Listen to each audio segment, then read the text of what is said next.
Laura, welcome to This Is Working. Hello, Daniel Roth. Thank you. It's great to be here. Yeah, it's great to have you here. All right, so you are 1 year into your role as COO of Electronic Arts. Can you just talk a little bit about what that encompasses, what a typical day is like for you? Sure, it's been an incredible year. It's gone by very fast, by the way. Amazing how 1 year can go by.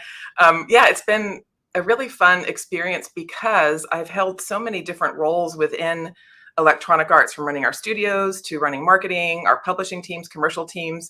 And one of the greatest gifts of being the COO of Electronic Arts today is that I get to help connect these teams, integrate these teams to operate at an optimal place for our gamers. And so it's been really fun. And I feel like I have good empathy for our leaders within the company, because I have oftentimes have sat in their positions, and I've been able to help break down barriers, create good integration. As you know, our industry is changing really fast. And so for us to streamline, connect as a company, and come together as we forge ahead for a new future, really, there's a lot of changes going on, a lot of growth ahead of us, and a lot of change we have to drive. So we need to be able to connect, have a strong strategic plan, and an operating execution plan to go forward. And I'm in a really good position and have had good experiences to be the person to do that. So talk to me about that idea of having empathy for other leaders. At what point does the empathy stop and you say, this is where we need to go as a company? Or how does that show itself in meetings or when you're working with other leaders? Oh, that's such a great question. It's a personal question for me, because with my strength and ability to be a human leader and have empathy, I'm also, one of my strong leadership pillars is that I have this deep belief in human potential. And so I also love to push our teams and ourselves to be the best versions of ourselves possible. Our vision for our studio organization is to be the ultimate destination to make the best games of your career at Electronic Arts. And I really passionately believe that. So I work hard to push us to be the best that we can possibly be, and for have people on our teams that are here under our leadership to feel like, gosh, I did career defining work there. So empathy, understanding where they're coming from, while also pushing our teams, is kind of the magic combination for me. It's worked well for me at a scaled leadership level. I've seen you talk about yourself as being a wartime leader during the pandemic. You managed to still release 13 titles even while people were working from home and figuring out how to make sense of this new world of work. As the pandemic recedes, as we figure out how to work in this new normal, I'm curious how you have changed how you lead. Yes, well, I would say that given all of the macroeconomic and the dynamics in the world, I would say that we're still in uncertain times. And I think that the gaming industry prepared me incredibly well. I've been at Electronic Arts for 26 years and in the gaming industry for 26 years. And given all of the change and all of the fast innovation that happens in this industry, it has prepared me very well to live in chaos and to lead teams through change and bring stability and direction to our team. So yes, the pandemic was certainly an incredibly unusual time, and I definitely felt like a wartime leader. But I would say that today there are different challenges, different changes, different innovation happening, but it's still unknown. And so, and I thrive in that. I really love the surprise, innovation, and possibility of our future in gaming. And like I said, that just being here in 26 years, it has prepared me for that. You could go back 20 years ago and you would think, oh, wow, this is hard. This is changing. This is fast. This feels really innovative. Where we're going online, bringing our games to broad communities.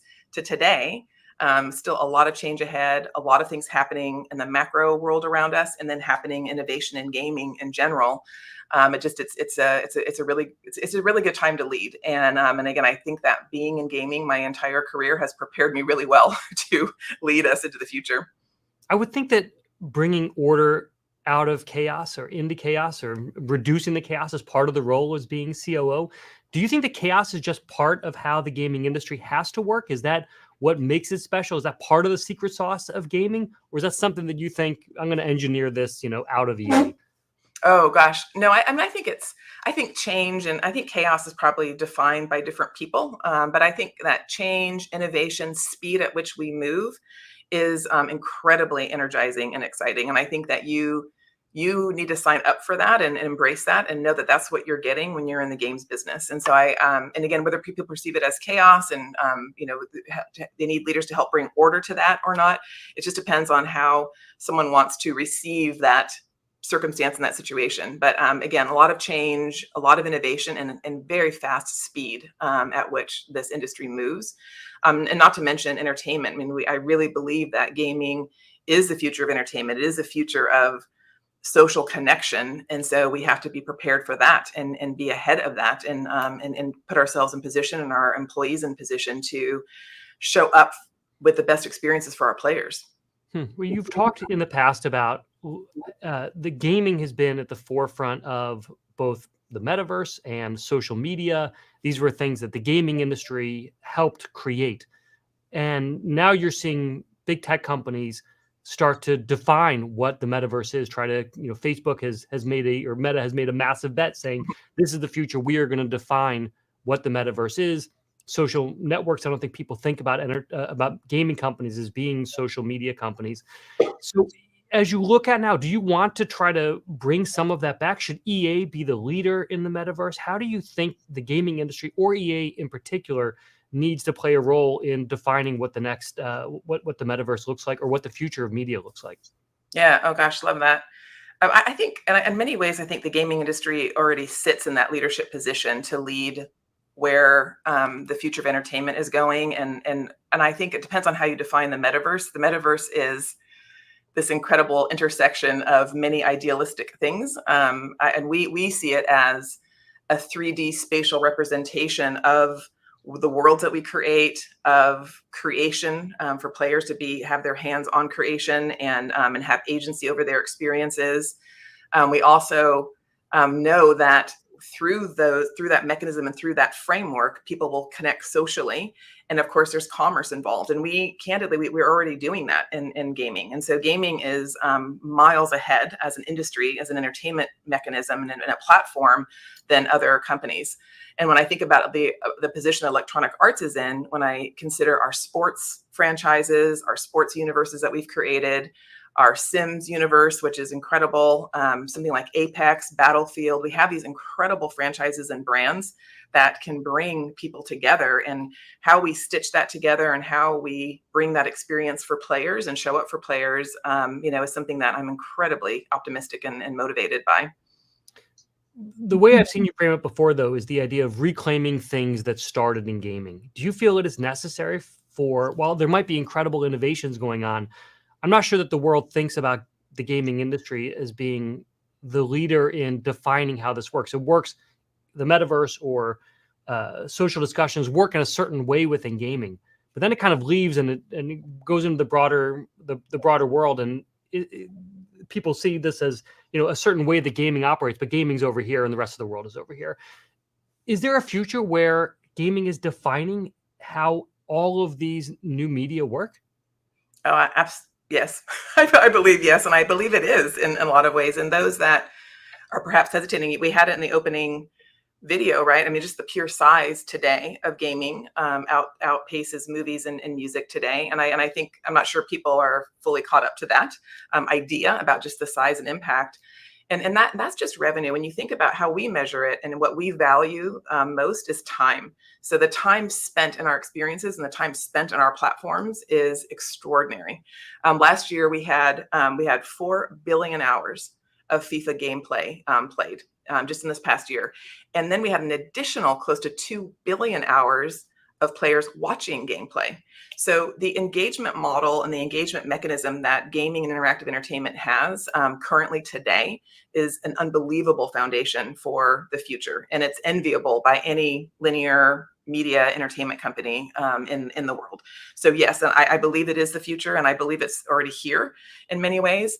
And when we talk about reclaiming, or when we talk about the responsibility that we have, I think interactive entertainment can not only shape entertainment, but I think it will also help shape societies and cultures. It's really important for us to show up in the most responsible, inclusive way we can. When you think about the immersion that you have in interactive entertainment, you are in these worlds that game developers create. You play and interact with other characters. You are characters that we create.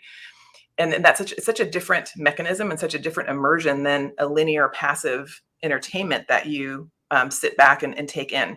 So I believe that as an industry, and certainly Electronic Arts is leading the way here, that we need to be responsible and be inclusive and bring equity to the world and the entertainment we create, because we can shape how people see themselves and see the world, and how and how people interact with each other.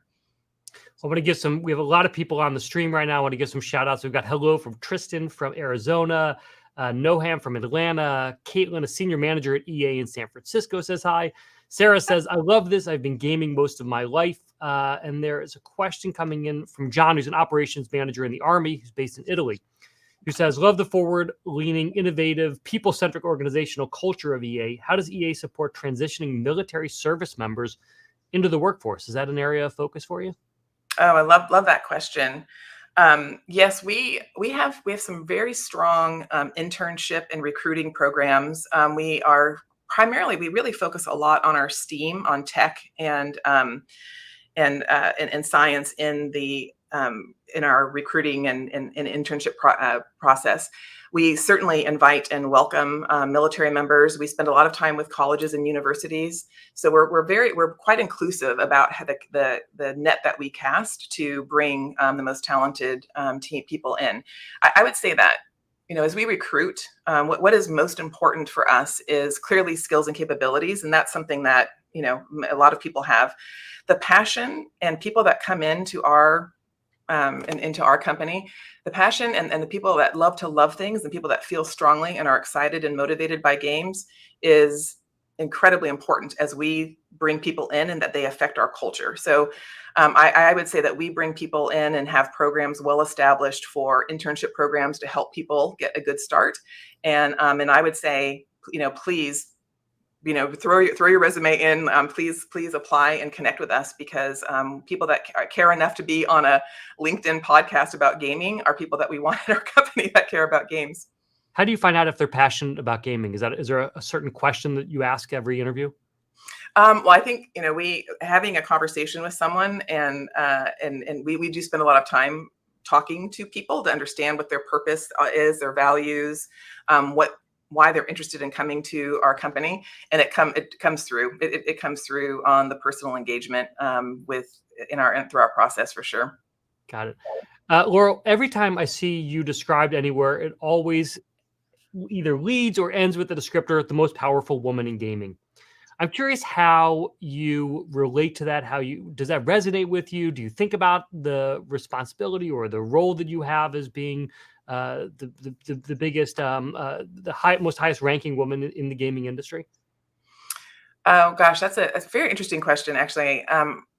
I don't think of myself that way. Honestly, the more responsibility that I get, and the more privilege I have to have a voice, the more humble I become. And so it is an incredibly again, privileged place to be, to have a voice, to address our industry, to lead the tens of thousands of people that we have at Electronic Arts. And I find humility in that. And I am a servant leader. So, showing up for our employees and our talent and our players and the industry is something that I am very passionate about. I take seriously, but I do not walk through my life thinking I am the most powerful woman in gaming. that is not something that I embrace or that I take very seriously. I take the privilege and the position as an honor, and that I have a big responsibility around that. Well, one of the things you did, I believe this was when you were the studios chief, is to think about looking at how people are represented, how different groups are represented within games. And I think one of your inspirations was the Gina Davis Foundation. Can you talk a little bit about the audits that you're doing and how you work with developers on that? Yes, I started an employee resource group called the Women's Ultimate Team at EA about 6 years ago. It was before I was even running the studios. And I loved the work that the Gina Davis Foundation was doing around taking inventory around dialogue and characters, and laying that out and holding the mirror up for studios and for entertainment. And I thought that I knew that we could do that as well. So we created what's called the inclusion framework. And it's just that it's a framework for us to identify how many lines of dialogue are spread across equitable characters and representation in our games, what characters are lead characters, the roles that they play, the protagonist, antagonist, and things. And so we have this really great framework, and it's really an audit for our game developers, and it's a tool for them. And I believe so much in the people that we have at this company, that if they know that they are, if it's known about how they're measuring the lines of dialogue and the characters that they're representing, that they will make the choices that they deem appropriate for their game, for their audience, and for the world. And so it was something that has been created that's not about a directive, and it's not about quotas or numbers. It's about being intentional. It's about being intentional about the content and the entertainment that our game teams are putting out in the world. And it's been highly effective for us. And we are also opening up some of these capabilities and some of this, and we have technology as well around accessibility. And we did what's called the patent pledge about a year ago, where we opened up the use of this technology for all game developers. So we're fiercely competitive as an industry, and I'm fiercely competitive as a human being. But the idea about making the industry better in this area is most important to us and to me. So we offered up all of these tech capabilities for any game developer at no charge to use on behalf of the industry. And have you seen people using it? That's a great question. We have seen some engagement, yes, and we need to keep helping encourage people to use some of the technology that we have. Yep. One of the interesting things I think about it is that you're not, as you mentioned, you're not setting quotas. It really is about reflecting back. Does that work? Just saying, Yes. hey, here are the numbers? Yes. We're leading the way in women's teams in our sports games. We're leading the way in character representation. I mean, and as a company, we started this, I think even back in 2007, we had same-sex relations in our BioWare games, to our Sims games, are incredibly in touch with our players and representing our players in the world that we put these games out. So I find us to be making moves that perhaps a directive or a quota maybe would even have gotten the company to. So it's really about putting these frameworks in the hands of people with deep values and principles around equity and inclusion, and see what they do. And it's, they will always surprise you in a good way. We've talked a lot about how you think about employees at EA. Got some great questions coming in. One from Dion, who says, can you speak a little bit about how the gaming industry is transforming in terms of how it cares for employees? It's traditionally a grind culture, but I see the big players shifting towards more progressive employee care. How do you think about that grind culture? Well, it's not something that we support or think is good. I think that getting through the pandemic, we really had to show up in the most human way possible for our employees and truly meet them where they are. And I would say, as we're coming out of into a new work environment and a new work combination, we've really engaged with our leaders, managers in different site locations. We have over 40 offices around the world, and they all have a different point of view about what is best for them and their teams, about how they're working, and we're accommodating that. So I think it's really about meeting our employees where they are and developing the best frameworks and programs and work environments for them to succeed and thrive. So the pandemic was a great forcing function for us to accelerate that. And I would say that we're carefully walking through into this next phase about what is optimal. I mean, we have engineers who are more productive at home because they're able to be more focused and isolated from being in office. And we have artists and designers and creative people who love being in the office and get energy from each other. So it is something that we have to adapt and accommodate to how to help our employees thrive. And as I said earlier, we want them to do career-defining work at Electronic Arts. And so we're adapting to help set up that environment and that culture. So a follow-up question from Aaron. If you are looking back in your long career at EA, what's the difference between how EA operates now in terms of how it deals with employees versus what it was like when you first started? Yeah, I mean, the industry was super young when I first started 26 years ago. And so I would say today we have a very principled CEO with deep values, and Andrew Wilson. I grew up in the company as well. And so I have, as I said earlier, I have deep empathy for our employees and what they go through. And I think that our culture at Electronic Arts reflects that more than it perhaps did 26 years ago. And, 26 years ago, you had leaders that were just getting started in their lives and their careers, and they were leading companies and establishing culture. The industry was super young, and you get young leaders and young mindsets when that happens. And so I think that we've matured as an industry, and there's no question. I mean, we are about our people and our talent and creativity, and it is never lost on me a single day that I come in to work that it is our people and their creativity and inspiring them, informing them, providing context for them to help them thrive is job one. And I don't know, again, in a young industry, maturity wise, 26 years ago, if that was the orientation. Well, I'd love to always conclude with career advice. What sort of advice do you give if someone comes to you and says, how do I get ahead in the world? Or how do I get ahead in EA? What's the advice you normally give? Oh gosh, I would say I love the combination of being fearless, be fearless, jump in and take on responsibilities and roles that may not appear to be something that you're going to gain something from. You will find experience, learning in the most unlikely places. So be fearless and love to love things. Just be passionate about what you're doing. Show up and be the best version of yourself that you can possibly be in the role that you have, and you will be amazed at what you learn and and how you show up for other people and around you. To be confident. I'm going to take this on. I don't know. I'm going to learn, and I'm really excited and passionate about it. Is there a time where you felt like you have been fearless in your career and it's helped you? Yes, I have, at many points of my career. So I've taken on things that I didn't understand or that I wasn't as intuitive to me. I ran one of the more defining areas was when I was running data and analytics, and I changed all of our forecasting. It was a very unlikely role for me. And I did not know a lot about it, but I knew how important it was to the company, and I wanted us to succeed, and I wanted us to get better. And I learned a tremendous amount about the industry, about games, about players, about myself as a leader. And it really set the foundation for me to take on things like running our studio organization. And so I took on the studio responsibility because I deeply love our developers and creators, and I wanted to be the best leader for them and remove barriers and blocks. And I entered into it not knowing. I can't sit at someone's desk and code or create art like they do. I have deep respect for them, but I know that I can help bring the best tools, the best technology, help remove blocks and barriers as much as I possibly can, so they can achieve their greatest human potential.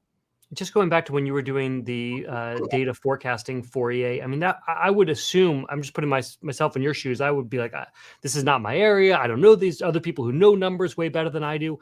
What gave you the confidence to say, I can do this?